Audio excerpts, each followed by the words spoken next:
अथ मेधासूक्तम्। ॐ यश्छन्दासां वृषभो विश्वरूपः छन्दोभ्योऽध्यमृतात् सम्बभूव समेन्द्रो मेधया शृणोतु अमृतस्य देवधारणो भूयासम् शरीरं मे विचर्षणम् जिह्वा मे मधुमत्तमा कर्णाभ्यां भूरि विश्रुवम् ब्रह्मणः कोशोऽसि मेधया विहितः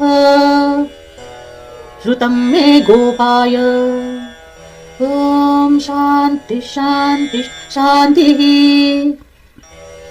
ॐ मेधा देवी जुषमाणा न आगाः द्विष्वाची भद्रा सुमनस्य माना त्वया जुष्टानुदमाना दुरुक्तान् बृहद्वदेव विदथे सुवीराः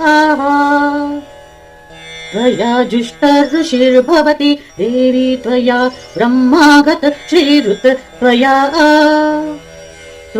जुष्टश्चित्रं विन्दते वसुसानो जुषस्व द्रविणो न मेधे मेधाम् इन्द्रो ददातु मेधान् देवी सरस्वती मेधां मे अश्विनावुभा वादत्तां पुष्करस्त्रजा अप्सरासु च या मेधा गन्धर्वेषु शयन्मनः दैवीं मेधा सरस्वती सा मां मेधा सुरभिर्जुषतागु स्वाहा आमां मेधा सुरभिर्विश्वरूपा हिरण्यवर्णा जगति च गम्या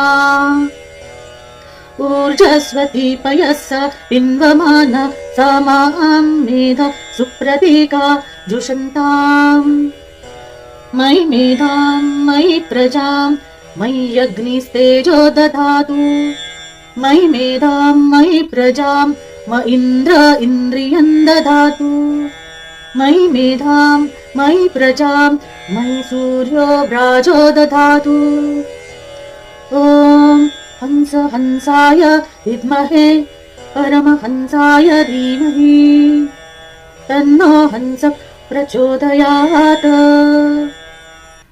ॐ शान्ति शान्ति शान्तिः इति मेधासूक्तम्।